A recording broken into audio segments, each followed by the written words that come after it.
إن الحمد لله نحمده ونستعينه ونستغفره ونعوذ بالله من شرور أنفسنا ومن سيئات أعمالنا من يهده الله فلا مضل له ومن يضلل فلا هادي له وأشهد أن لا إله إلا الله وحده لا شريك له وأشهد أن محمدا عبده ورسوله صلى الله عليه وعلى آله وصحبه وسلم تسليما كثيرا مزيدا. أما بعد، فإن أصدق الحديث كتاب الله وخير الهدى هدى محمد صلى الله عليه وآله وسلم وشر الأمور محدثاتها وكل محدثة بدعة وكل بدعة ضلالة وكل ضلالة في النار. ثم أما بعد، فيقول ربنا عز وجل في كتابه الكريم: قد أفلح من تزكى.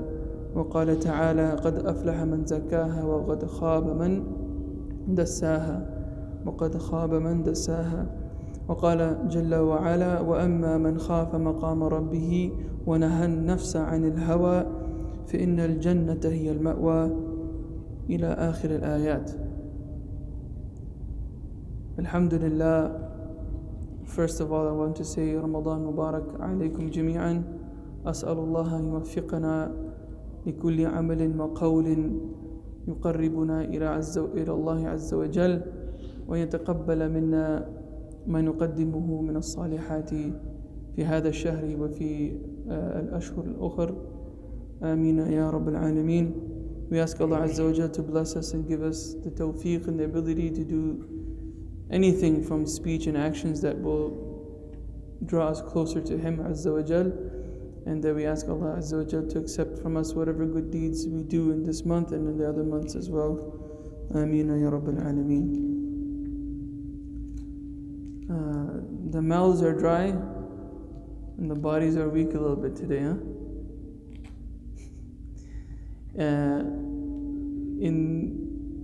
You guys know the book Sun Tzu's Art of War? The book of Art of War? You never heard of it? No, never read it. You've never read it, but you've heard of it. So there's an art to war, that there's even something understood by pre-Islamic ancient civilizations, that there's adab to declaring war on people and then thereafter engaging in mutual battle with people. One of the things that they mention is that one of the strategies of war is that you wait for the opponent to be at their weakest. Right? So a lot of people, what they did, and this was actually a strategy to avoid war itself. So to win the war without throwing a single arrow, in those days, right? Now it would be without firing a single bullet, would be you cut off means of sustenance. So the people, they become weak, the armies become weak, or you meet them in the deserts well prepared. You make sure you're better prepared, and then you wait it out, and so on and so forth. The point is that you wait for the enemy to become weak. In the case of the human being, the enemy is the nafs, the enemy is the shaitan, the enemy is the nafs al-ammarat bis-su, the soul that, or the evil part of the soul which commands the person with evil, right? So that's the enemy. That's what we need to subdue, we need to influence, and we need to make as if what it desires is what the Sharia of Allah Azza wa Jal came with. As it comes in the hadith that you all know, b'idhni ta'ala, in the Sunan of Imam At-Tirmidhi rahimahullah, where the Prophet sallallahu alayhi wa sallam, he said, and the hadith is hasan, there is some ikhtilaf, but the hadith is hasan بإذن تعالى, that لا يؤمن أحدكم حتى يكون هواه تبع لما جئت به. They said, none of you truly have a perfect iman until your hawa, until your desires become or fall into line with what I came with.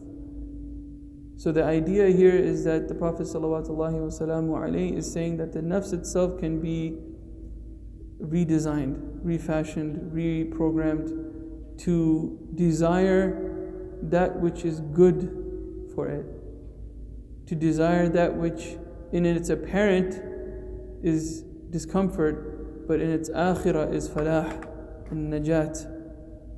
So waking up in the last third of the night is not something people tend to do out of pleasure. Nobody desires to do that. But when the heart desires Allah Azza wa Jal, and the heart desires the other life, it desires the hereafter, then these things become easier for it, and inshallah they become easy for it as time goes on. So this act of reorganizing or reprogramming or what can you say?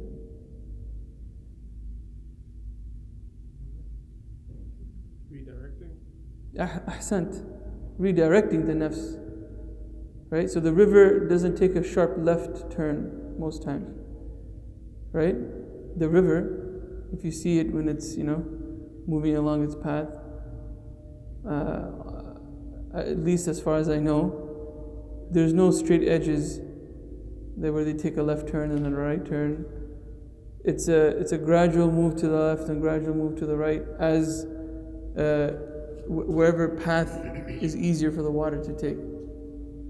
So thusly, when you try to change the nafs, when you try to make mu'amala and mujahada against your nafs, fight and struggle with your nafs, you have to do the same thing, right? So redirecting is a very good word, Zakaria. Allah yarda alayk. Yeah. Right? It's a good word because we're all moving in that same direction. Like water is compelled by Allah Azza wa Jal through the force of gravity to take the path of least resistance to wherever it's stopping, whether it's a river or lake or the ocean itself, right? And a larger river, a lake, or the ocean itself.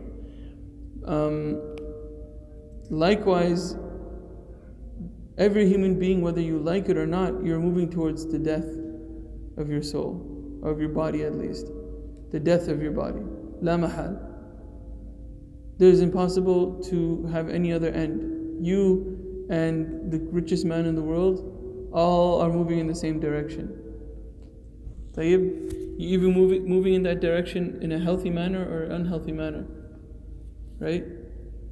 So the goal is to reach Allah Azza wa Jal, like Allah Jalla wa Ala says in the Quran, يَوْمَ لَا يَنْفَعُ مَالٌ وَلَا بَنُونَ إِلَّا مَنْ أَتَى اللَّهَ بِقَلْبٍ سَلِيمٍ.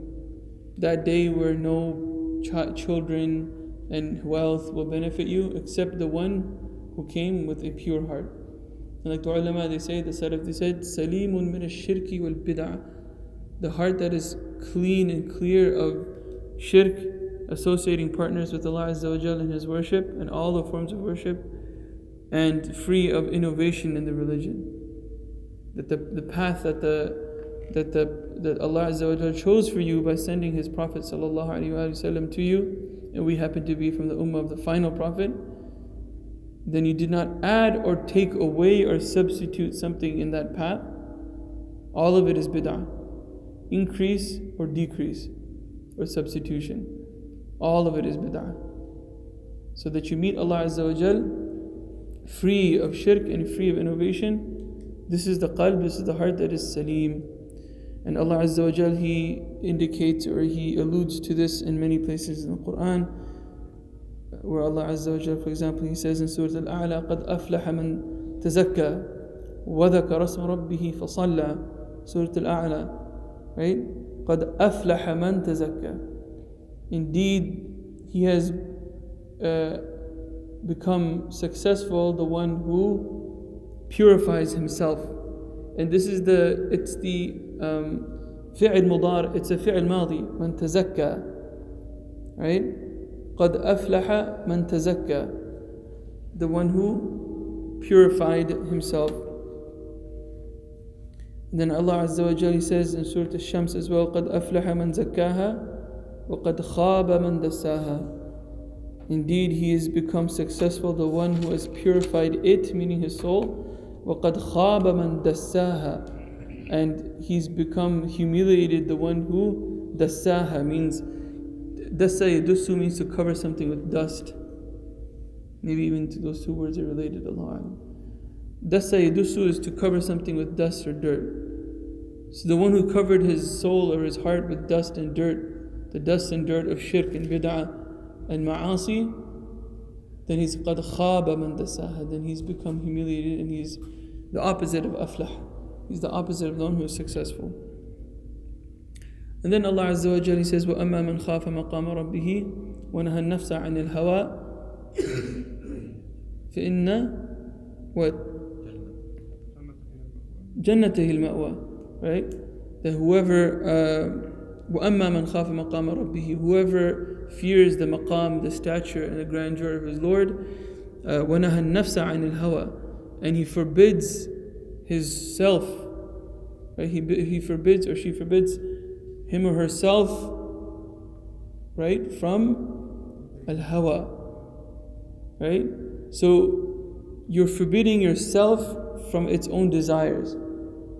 And what it means here by hawa is the lowly desires, like the animalistic desires, the shahawat, right? The shahawat of the stomach, or the shahawat of the private parts, or the shahawat of the nafs itself, like kibr, pride, the shahawat of the nafs, like hubb al-riyasa, the love of leadership, wa hubb al-dhuhur, and the love of being seen and noticed, and celebrity, the love of celebrity that we call it today, right? And ujb al-nafs, to be amazed with yourself. I'm so great, I'm so knowledgeable, I'm so pious, wa halumma jarra, and so on and so forth. So these are the things that are the hawa, the desires of the self, right? So you forbid yourself from those desires, right? And Allah Azza wa Jalla says what? فَإِنَّ الْجَنَّةَ هِيَ الْمَأْوَىٰ, then indeed paradise will be that person's abode. The abode of that person will be, the sanctuary of that person will be paradise. Ma'wa, the sanctuary of that person, will be Jannah. And there's many ayat in the Quran that discuss the importance of the purification of the self, the purification of the soul and the heart. Rather, it's one of the reasons why the Prophet ﷺ was sent in and of itself from his missions. Allah Azza wa Jalla says in Surah Al Imran, لَقَدْ مَنَّ اللَّهُ عَلَى الْمُؤْمِنِينَ إِذْ بَعَثَ فِيهِمْ رَسُولًا مِنْ أَنفُسِهِمْ يَتْلُو عَلَيْهِمْ آيَاتِهِ وَيُزَكِّيهِمْ. Right? لَقَدْ مَنَّ اللَّهُ عَلَى الْمُؤْمِنِينَ. Indeed, Allah Azza wa Jalla has shown His blessing, or has blessed the believers as He has sent, or by sending a messenger from amongst them. A messenger from amongst them. He recites the ayat of Allah Azza wa Jal upon them, وَيُزَكِّيهِمْ, and He purifies them. So we know by this that the sharia of Allah Azza wa Jal is Tazkiyah, is there to purify the human being from himself or herself, right? To rid themselves of the things that they accumulate from diseases and bad characteristics, right? And these are worse. This is worse than anything that can harm the body. Because push comes to shove, the worst thing that could happen to you from the body, let's say, your foot is completely just, you can't save it. At the end of the day, the doctor can cut below the knee, right, and save your life. You'll lose a leg, but you will be alive. As for your heart, there's no part of it you can cut out. Your soul, there's no part of it you can cut out. You understand? There's no surgery that can be done, right? Biopsy of your soul doesn't happen, right? And which part of it is sick? How do you even cut your heart or your soul? How does that even work? It's a very dangerous thing, right? Far, far greater than the sickness of the body. Ala kullin, the Messenger of Allah alayhi salatu wasalam, he said in a hadith, the Imam Al-Albani rahmatullahi alayhi, he declared as sahih in the hadith collection of Imam Al-Tabarani, where he says sallallahu alayhi wa sallam, ثلاث من فعلهن فقد طعم الإيمان. 3 things, whoever does those things, he will taste the sweetness or the taste of Iman. And then he mentions from them, وَزَكَى نَفْسَهُ فَقَالَ رَجُلٌ وَمَا تَزْكِيَةُ النَّفْس. So he mentioned 3 things. One of the things he mentions is وَزَكَى نَفْسَهُ, and he purified himself. فَقَالَ رَجُلٌ مَا تَزْكِيَةُ النَّفْس. A man asked the Prophet ﷺ, what is Tazkiyyatin-Nafs? This is the mawdu' of what we will be discussing for the next 20 to 29 days, depending on how long we take to finish this matan bi'idhnillahi ta'ala that we're about to embark upon bi'idhnillahi ta'ala, on Tazkiyyatin-Nafs. So he said to the Prophet ﷺ, وَمَا تَزْكِيَةُ-النَّفْس. فَقَالَ عَلَيْهِ الصَّلَاةُ وَالسَّلَامُ. To the Prophet ﷺ, he said, أن يعلم أن الله عز وجل معه حيث كان. That's Tazkiyyatin-Nafs. Subhanallah. Straightforward, simple answer from the Prophet sallallahu wasallam alayhi. Right? So now we have a prophetic definition for the science of Tazkiyyatin-Nafs. The science of what? Purification of the soul. Purification of the soul. Zaka yuzaki or yazku means to purify something. That's why we call charity, at least the obligatory charity, zakat. That's why we call the charity that it's wajib upon the Muslim to give. We call that charity what? Hakim? Zakat. Why? Because it purifies the mal, it purifies it purifies the wealth of a person. Okay, this is even understood by the Jahili Arabs. It was understood by them because they understood haram and they understood halal to a certain degree even before the nabuwa of our Prophet ﷺ. طيب.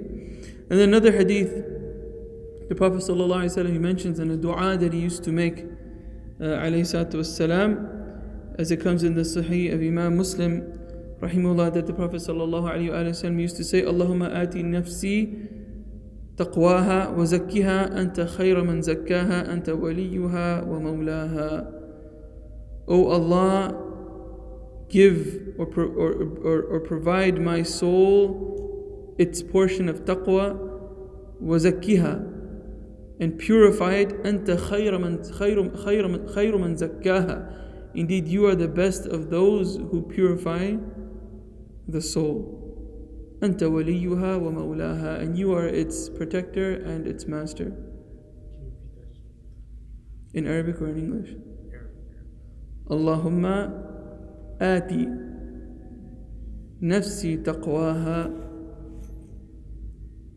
wa zakkiha أنت خير من زكاها أنت وليها ومولاها. جيد, لا بأس. It's a good dua to make constantly. If our Prophet sallallahu alaihi wasallam made it, then its importance cannot be denied, or it should not be belittled abadan. Right?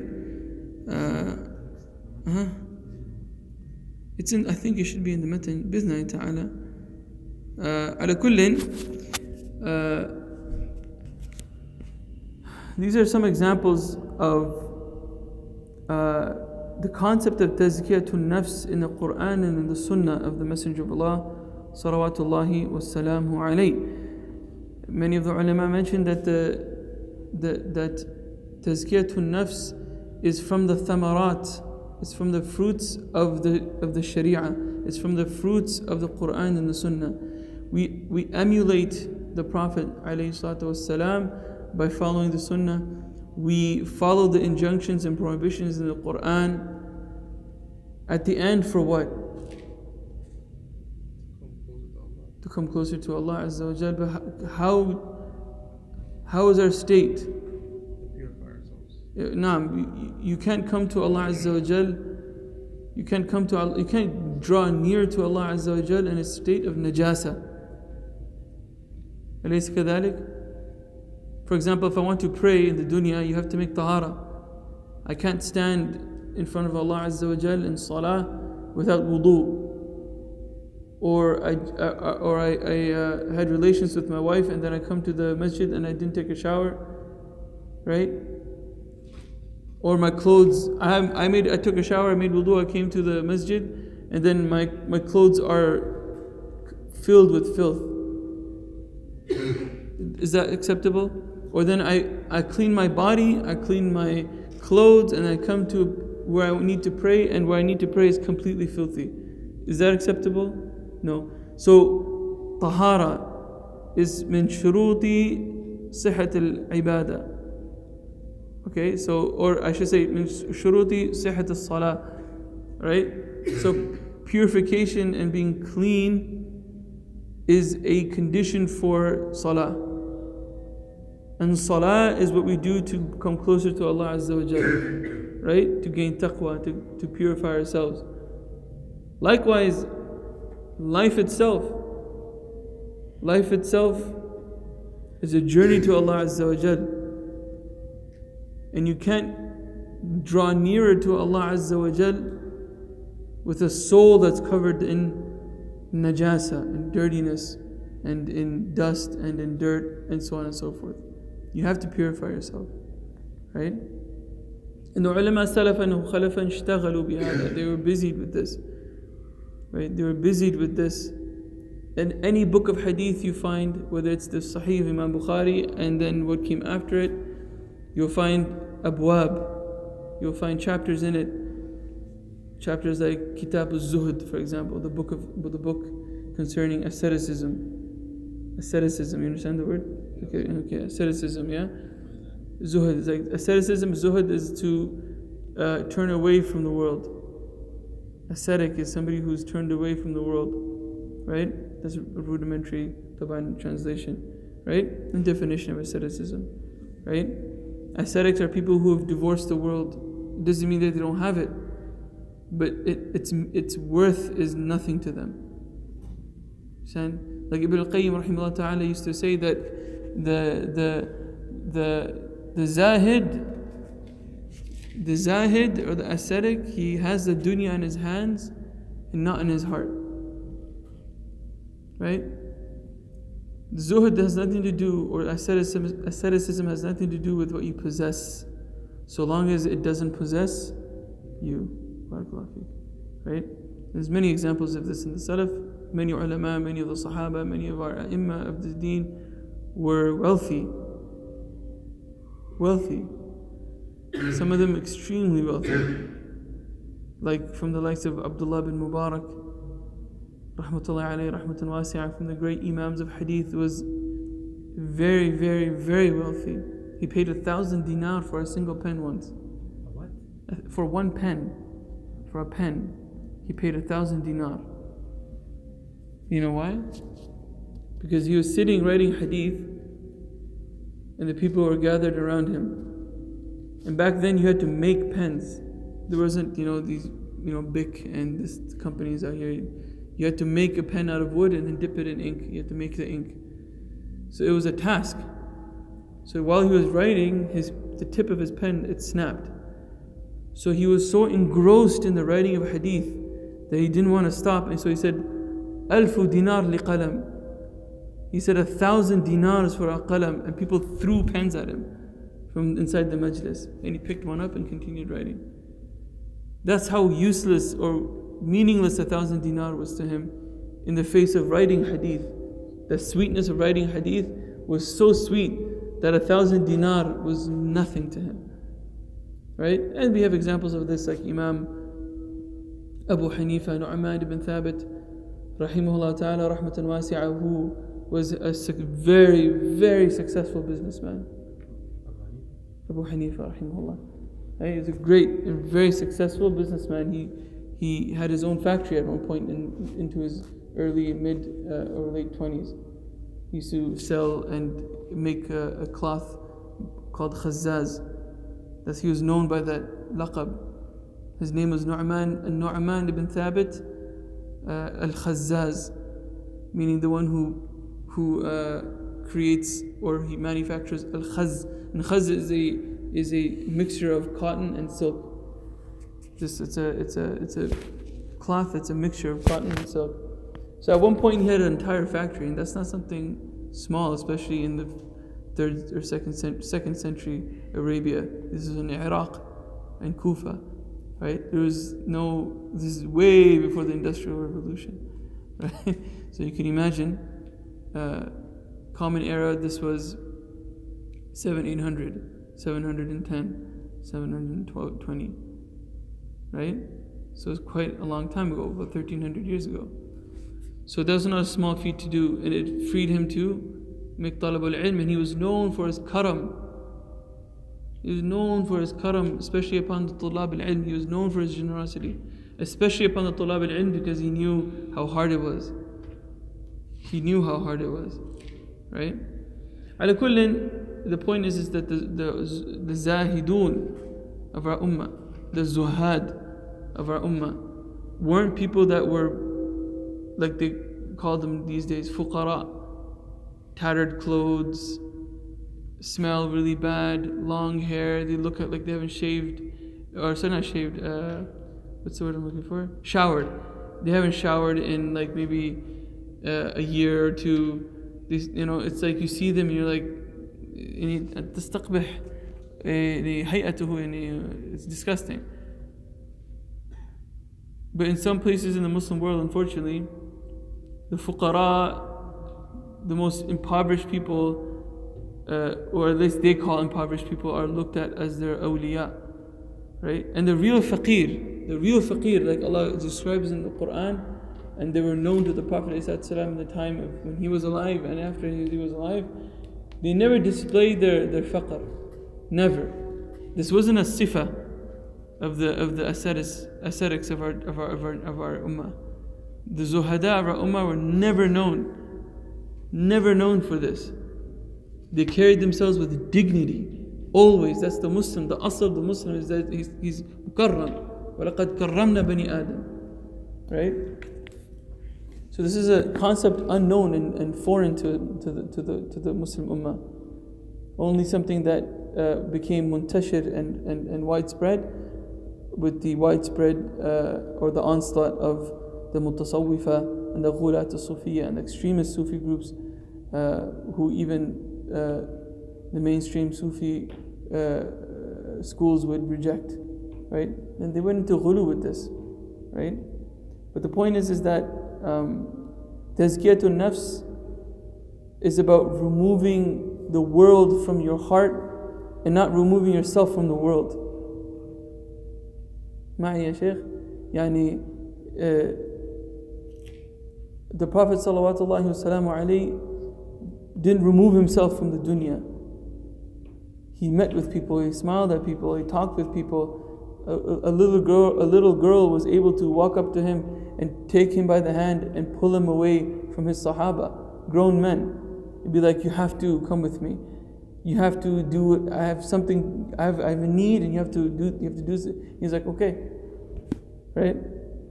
Being pulled away, the Prophet of Allah Azza wa Jal, خير الخلق أجمعين, the best of creation, being pulled away by his finger, by a jariyah, by a little girl. Right? That's how the Prophet ﷺ was. So he wasn't removed from the dunya, but he wasn't attached to it at the same time.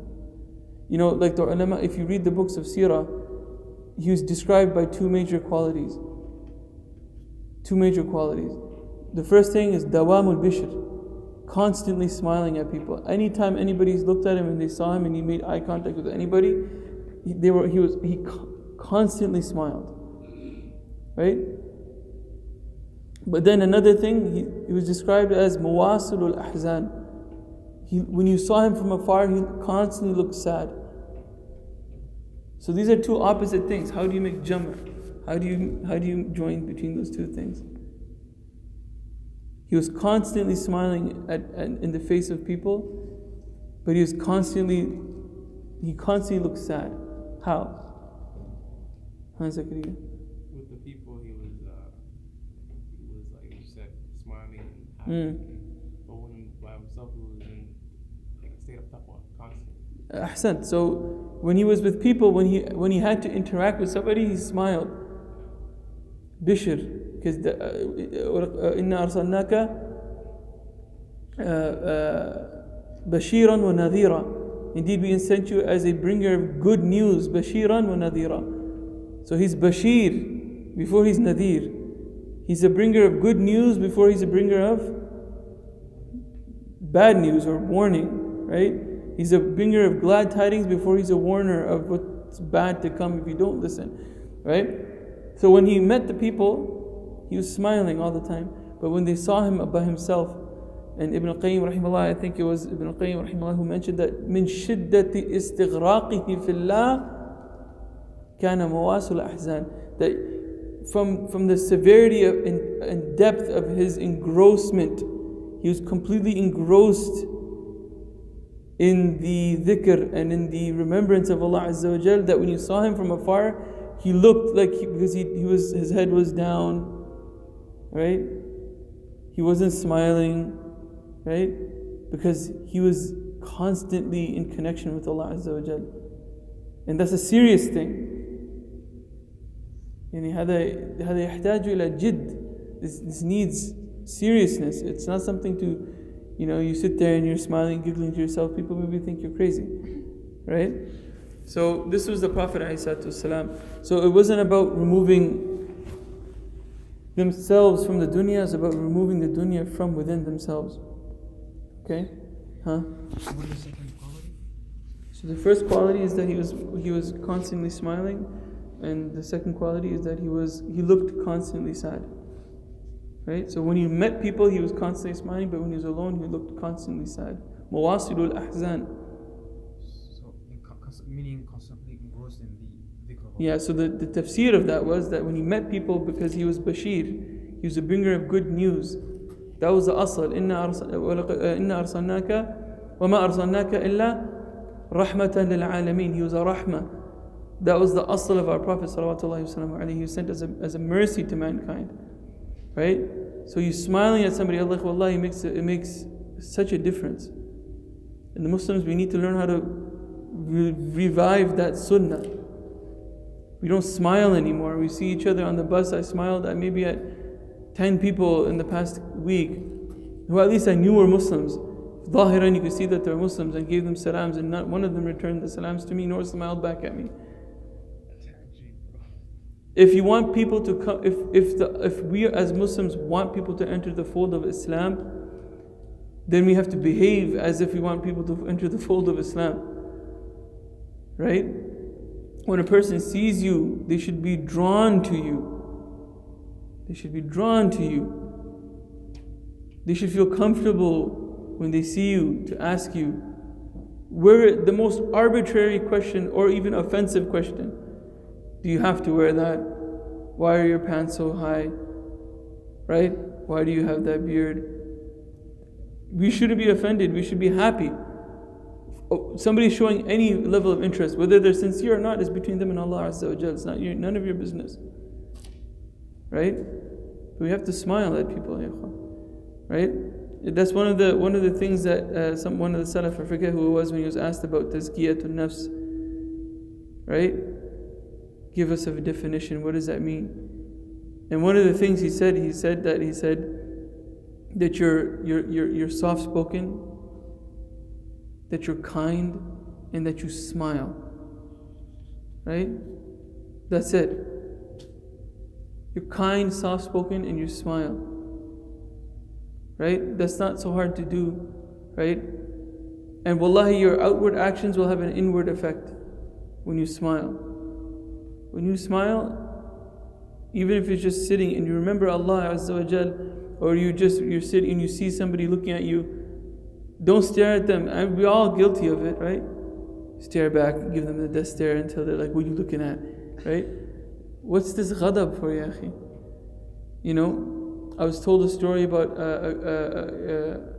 I don't know who it was, but I was told a story about an American brother who was with a Shaykh in the airport. And the Shaykh, mashallah, they walk and they have ulama, the people of knowledge, the Ahlul Ilm, they have this haiba, they have this awe and this reverence that surrounds them. Because they're people of sunnah, because they're warathatul anbiya, they're the inheritors of the prophets. And he was walking with the Shaykh, and the Shaykh was old, and the brother could speak Spanish, and two, it was in South America, two Mexican ladies, like a lady and a man, literally they saw the Shaykh, they began to weep and they fell down to their knees. They started to weep and they fell down to their knees, almost they were going to make prostration. And the brother was like, what are you guys doing? What are you guys doing? And the Shaykh's like, what are they doing? Right? The Shaykh was like, what are they doing? Right? And then they said in Spanish, they're like, who is that? Right? And he's like, he's a scholar. He said, of what? He's of Islam. They said, tell him to pray for us. They weren't Muslim, they were kuffar. And so when he asked them in Spanish, what is it? Are you Muslim? They said no, but we felt compelled when we saw him. There was something about him that when we saw that person, we knew that this is a person. He said they knew this is a person of Dios, of God, of Allah Azza wa Jal, just by looking at that person. Right? So that's something given, it's from Allah Azza wa Jal. It's a hibah from Allah Azza wa Jal, it's a gift from Allah Azza wa Jal. But the point is that anybody who attaches themselves to the sunnah of our Prophet ﷺ will have some degree of that. Right? So when you catch people staring at you, don't automatically assume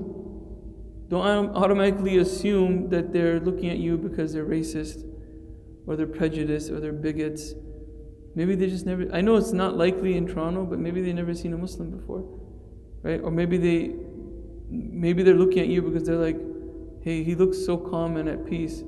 I wonder what he has. I had a friend, not a friend, but somebody at work, non-Muslim. I had a co-worker at work tell me, literally, like just, I don't even know this person, just a couple of months. They said, they're like, are you Muslim? I'm like, yeah.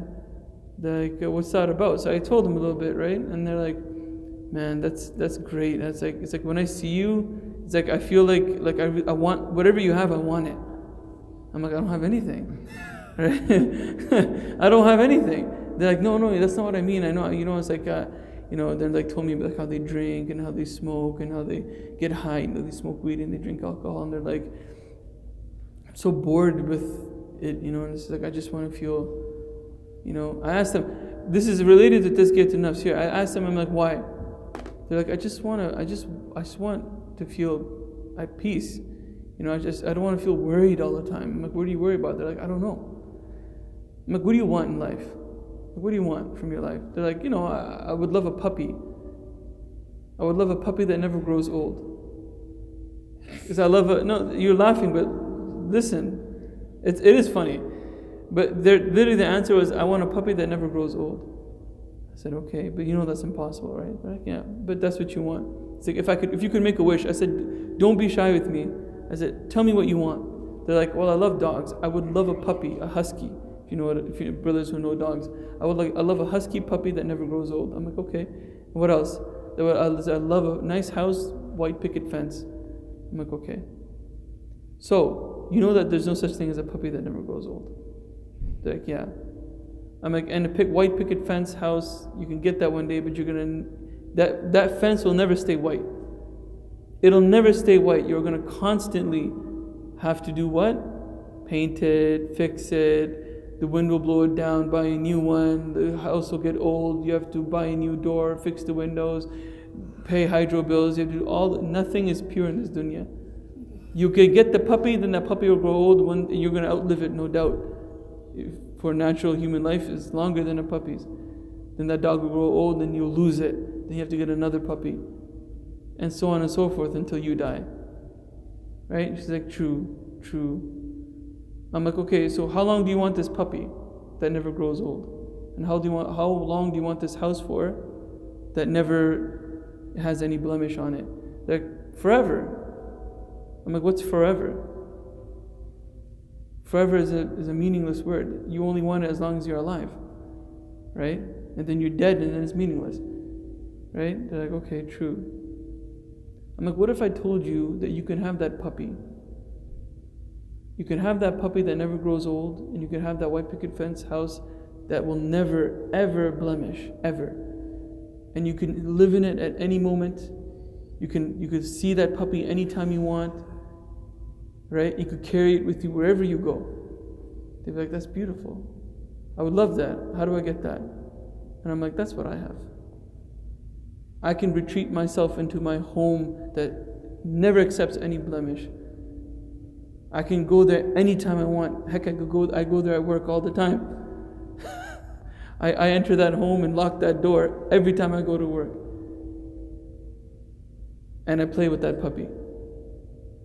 Right? And that puppy never grows old. And it'll be there as long as I'm here. When I'm 89, it'll be a puppy. When I'm 89, the house will be unblemished. So I use that as a mithal for iman for that person. I said, that's what iman is. Right? You want that house at the top of the mountain that looks down at the lake and all that kind of stuff. You can go there every single day. But, so that's all they understand is dunya. So, but you could always, nobody's too far gone until they're dead. Right? That person only understood puppies and a house. So I gave them an example of a puppy and a house. Right? But my point is, my dear brothers and sisters, if there are any listening, that the point of Al-Islam is this. The point of Al-Islam is to create, like Shaykh al-Islam Ibn Taymiyyah rahimahullah ta'ala, he said, is to create the Jannah in the heart.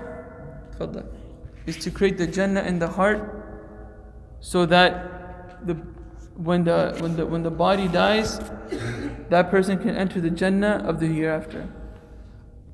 That's all. That's what Islam is. That's what the Sharia came to do, right? And the reason why we purify ourselves, the reason why we pray, we fast, we chase taqwa, we chase purification of the soul, we chase these things, is because we want Allah Azza wa Jal to love us. That's what it is, or what it means to be near to Allah Azza wa Jal. It means to be beloved to Allah Azza wa Jal. Right? Like the Salaf, they used to say, ليست العبرة أن تحب ولكن العبرة أن تحب. Right? That it's the point, or what's significant is not that you love, meaning Allah Azza wa Jal. More significant than that is that you are loved by Allah Azza wa Jal. Right? Because people claim to love Allah Azza wa Jal all day, every day, and they'll chant that or ride that horse into the ground. But at the end of the day, that action of yours, of mahabba, of love of Allah Azza wa Jal, is an action at the end of the day, by which you seek closeness to Allah Azza wa Jal, you seek His pleasure. Mahabba is an ibadah of the heart. It's an ibadah nonetheless. And you're seeking what? At the end of the day, His love Azza wa Jal and His rida, His pleasure Azza wa Jal. Right? So, as I was reading this book here by Imam Ibn Taymiyyah rahimahullah, and it's a book he wrote on Tazkiyyatin-Nafs called Tuhfatul Iraqiyya, and he talks about the different types of love, the different modes of self-purification, and so on and so forth. This is not the text we're going to be studying, because as you can see, it's quite big, right? But I thought, let me see what is in there so that I can maybe use some of it for benefit. And I came across where he discusses the aqsamul mahabba, the different types and the different categories of love. And he says here, وَأَيْضًا فَلَفْظُ الْعِبَادَةِ مُتَضَمِّنٌ لِلْمَحَبَّةِ مَعَ الذُّلِّ كَمَا تَقَدَّمَ. He says also the word ibadah, worship, مُتَضَمِّنٌ لِلْمَحَبَّةِ, it includes love, مَعَ الذُّلِّ, with having humility, right? Humility in front of Allah Azza wa Jal, كما تقدم, as we've discussed previously. Obviously, there's about 400 pages before this, what he's discussing. So he says that the word ibadah itself, within ibadah, is included what? Mahabba, love. وَلِهَذَا كَانَ الْحُبُّ لِلْبَشَرِ عَلَى الطَّبَقَاتِ. That's why, as it relates to love, human beings are on different levels. So for example, he says, أَحَدُهَا الْعَلَاقَةِ. So one of the levels of love is alaqa, which is وَهُوَ تَعَلَّقُ الْقَلْبِ بِالْمَحْمُوبِ. Alaqa means to be attached to something. عَلَّقَ يُعَلِّقُ وَعَلَقَ, right, is to attach yourself to something. So he says, so the first degree of love is attachment. You know, when you're falling in love with somebody, you get attached to them. Yeah, and he says, in this context is هو تعلق القلب بالمحبوب. Your heart gets attached to something or someone that you love. ثم الصبابة وهو انصباب القلب إليه. Then it becomes like, you know, when you become attached to somebody, then you pour your heart out to them. This is sabba yusubbu. You pour your heart out to them. This is the second stage or second type or category of love, is that you feel comfortable to pour yourself or your heart into that person, right? ثم, he says, al-gharam, right? And gharam is like it says, وَهُوَ الْحُبُّ اللَّازِم. That's the type of hubb that you want to be with that person constantly, right? When you call them in the middle of the night, I can't stop thinking about you. Huh? You felt that before, huh, brother? Right? You call that person in the middle of the night, you say, I can't stop thinking about you. You send them texts, I can't stop thinking about you. And that's not a, people make fun of those things, but that's a real feeling. That's a real thing. That's not just romantic nonsense, right? The person people do, we wake up in the middle of the night and the first person you think of is that person, right? That's a real emotion that Allah Azza wa Jal has given us a capacity to feel. And the reason why He's given us that capacity to feel that is because that in its purest form is for Allah Azza wa Jal only. It's not meant for the created beings to feel for other created beings. To some degree you can feel it. But that feeling of attachment, complete and blind trust, and yearning for, in its purest form, think about it, is for Allah Azza wa Jal. If you can feel it as a created being with a finite beginning and end, you came from a dirty place and you'll be buried into the ground for another thing similar to you, that has to go to the washroom, that has to eat and drink, that gets angry and it's susceptible to emotions and mood swings and this and that. What about the one who created the heavens and the earth? Who created the cosmos, ya akhi? Who's in control of every breath and every beat of your heart, every atom and quantum mechanical thing you can think of. He's in control and complete control and aware of everything. He's the qayyum as-samawati wal-ard. He's the one upholding the heavens and the earth. And وَمَا فِيهِنَّ, and everything in it. How should the mahabba of the creation be towards the Creator? Then he says, ثُمَّ الْعِشْقِ. Ishq is from the word ashaqa. Ashaqa is a type of vine. It's a type of plant. It's a vine that grows around the bottom of a tree. And what that vine does is that it constricts the tree until it kills it. That's ashaqa. Right? So ishq is a type of, like the ulama used to say, like Ibn Qayyim, I think he mentions, ishq da'un qatil. Right? Ishq is a disease that causes death. وَدَوَاؤُهُ اِتِّصَال. And its cure is connection to the beloved. Right? So it's that form of love that can even cause a person to go, like, to lose themselves. Right? And it's not used in a positive way. Like Allah doesn't use that word in the Quran. Like you don't say I have ishq for Allah Azza wa Jalla, a'udhu billah, because it's unhealthy. Although again the mutasawwifa, they took this word and they used it for Allah Azza wa Jalla, they used it for the Prophet. They called it Ashshaq. They call themselves Ashshaq, people who love viciously. But if you truly had love of Allah Azza wa Jalla, you would tend to His boundaries, right? وَلِكُلِّ مَلَكٍ حِمَى وَحِمَى اللَّهِ مَحَارِمُهُ. If you love the king and you love the master, the Prophet ﷺ said, وَلِكُلِّ مَلَكٍ حِمَى.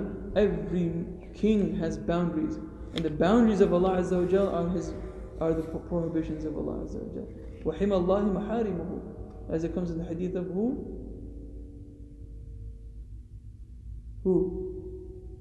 No? Arba'in Nawawi?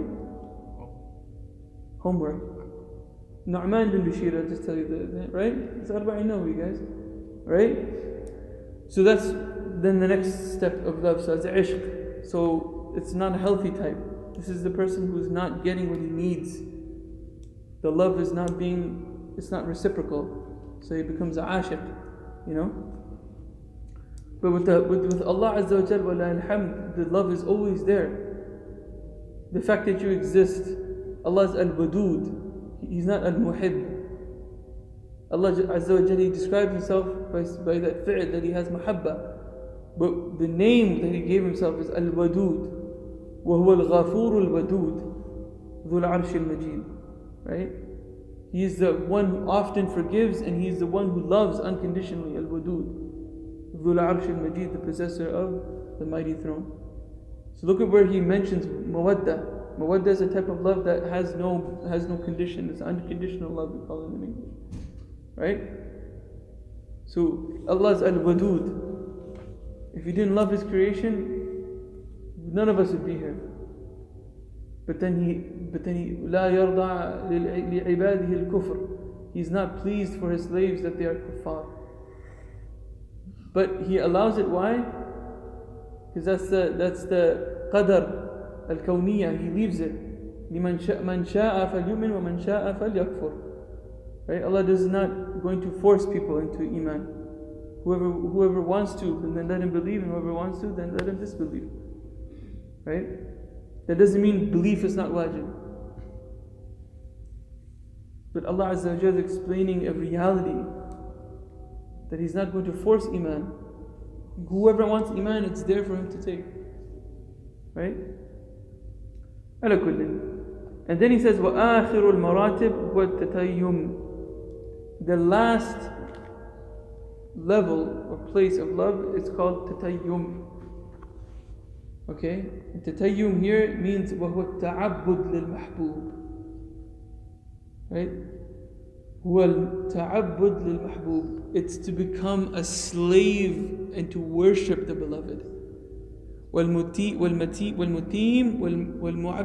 والمعبد وتيم الله عبد الله. Right? He says والمتيم المعبد. Right? He said matim is the one who worships. Just the way in Arabic when you say taymullah, it means Abdullah. It's the same meaning. Right? Taban, there's a slight difference. Okay? But that's the akhir martabat al-hubb. That's why you see the poets, they say, I worship to the ground she walked on. Have you heard that line of poetry before?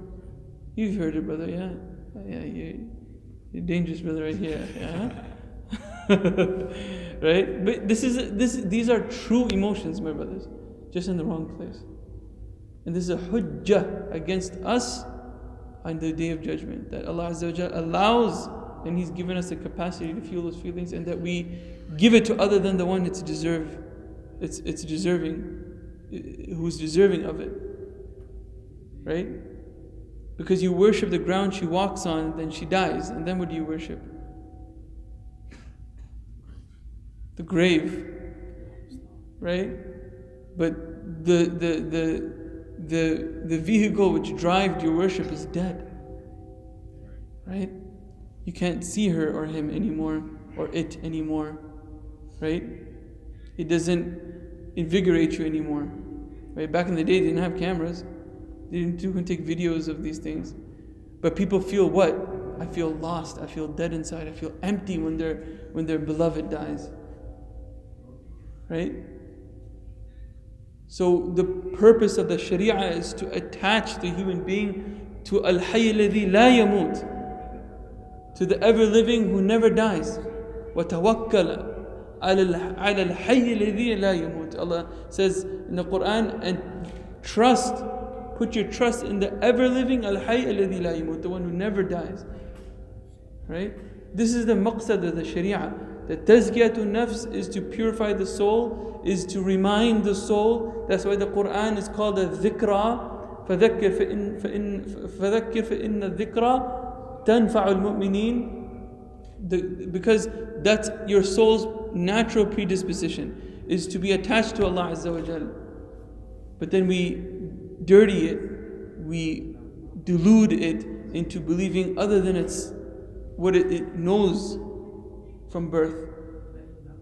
The fitrah, fitratullah allati fatara an-nasa alayha, the natural disposition that Allah created, and He created all creation upon.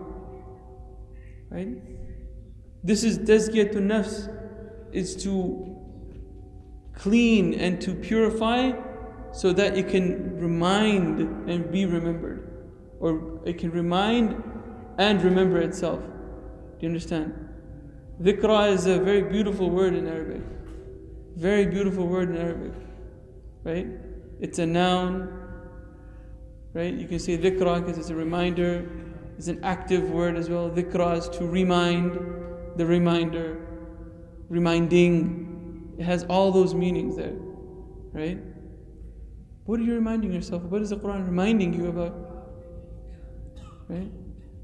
أَلَسْتُ بِرَبِّكُمْ. Right? Allah Azza wa Jal, when He said in the Quran, when He takes the progeny of Adam from him, and He said to them, what? أَلَسْتُ بِرَبِّكُمْ. Am I not your Lord? قَالُوا بَلَا شَهِدْنَا. We said to Allah Azza wa Jal, we already bear witness against ourselves. We bear witness to Allah saying, yes, you are our Lord, and we've bared witness. This is what the Sharia came to remind. The Sharia came to remind the human being of that oath it took. The soul took an oath before it came into this world. Right? So that's the purpose of Tazkiyyatin-Nafs. بإذن الله تعالى. فإن المحب يبقى قلبه معبدا مذللا لمحبوبه. Right? And I'll stop with that. He says, for indeed the one who loves or is in love, his heart remains in a state of servitude, slaveship, worship, and humility for the beloved. Right? You'll do anything for the people you love. Right? That's a concept understood by Muslim, non-Muslim alike. Anybody is human being, the atheist will understand that concept. You'll do anything for the person you love. So that kind of mahabba, it reaches the maqam of ta'abbud. It reaches the stature or the station of worship. It's a dangerous thing even. You have to make sure that you direct it towards the one who originated it and gave you the ability to feel it in the first place. Right? So we love for the sake of Allah Azza wa Jal. We hate for the sake of Allah Azza wa Jal. Those two things are the most extreme feelings that a human being can feel from the heart. It's mahabba, love, pure love, where you lose yourself, and then hatred, where it blinds you. Right?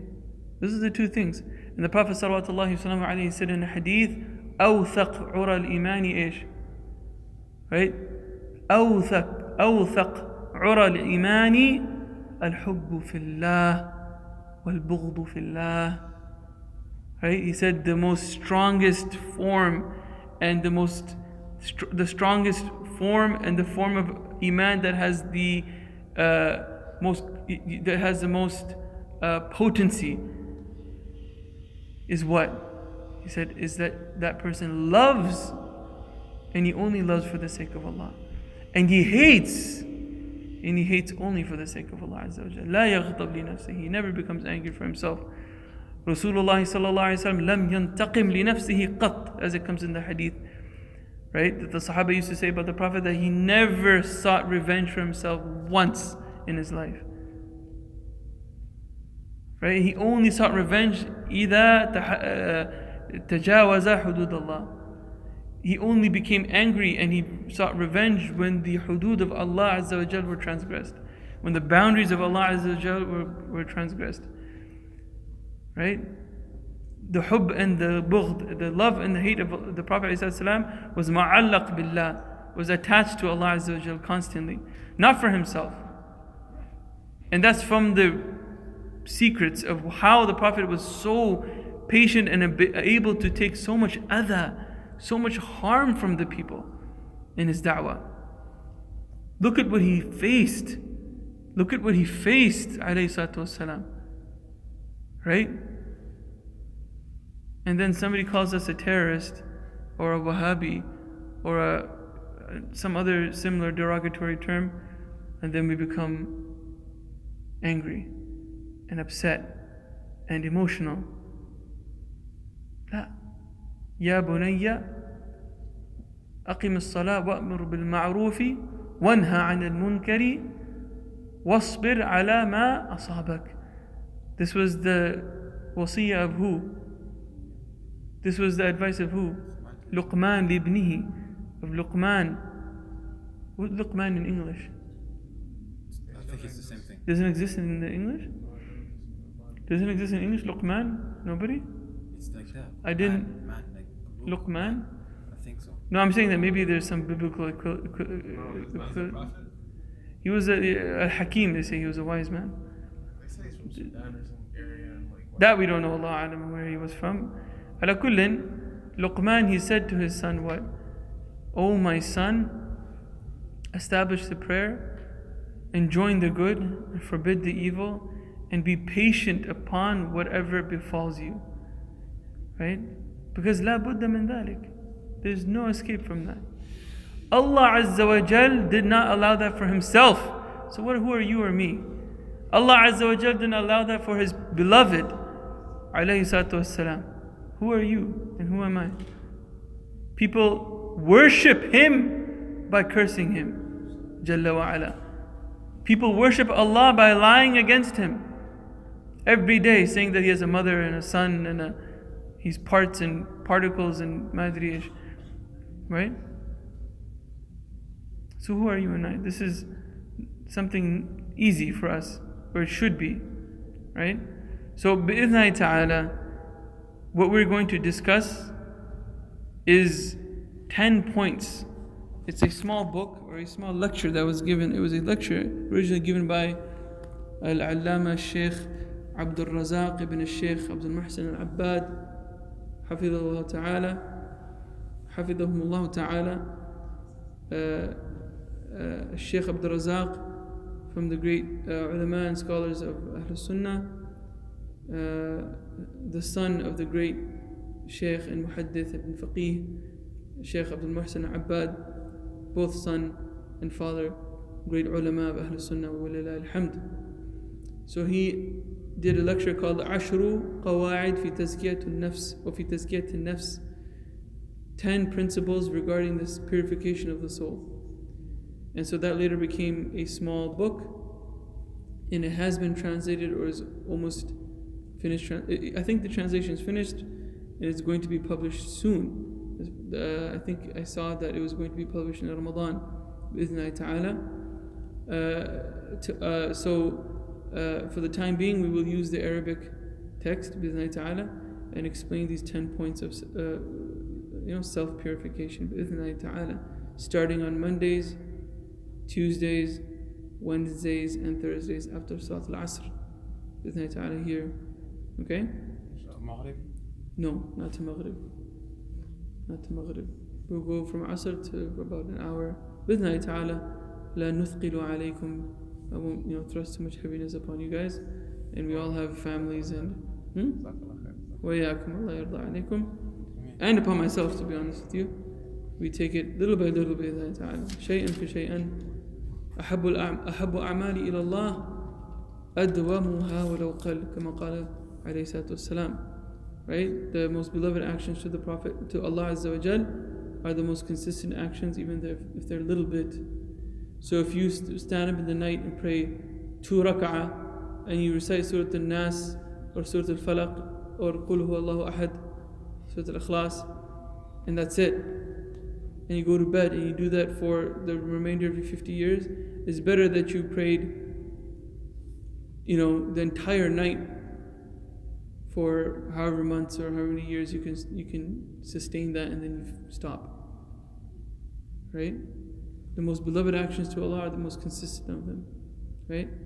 كان النبي صلى الله عليه وسلم إذا صلى صلاة أثبتها. The Prophet ﷺ, if he ever prayed any prayer, any extra prayer, أثبتها, he continued to pray until his death. Right? Consistency. So we do a little and we were consistent with it بإذن الله تعالى. هذا والله تعالى أعلى وأعلم وصلى الله وسلم على نبينا محمد وعلى آله وصحبه أجمعين. سبحانك اللهم وبحمدك أشهد أن لا إله إلا أنت أستغفرك وأتوب إليك والحمد لله رب العالمين.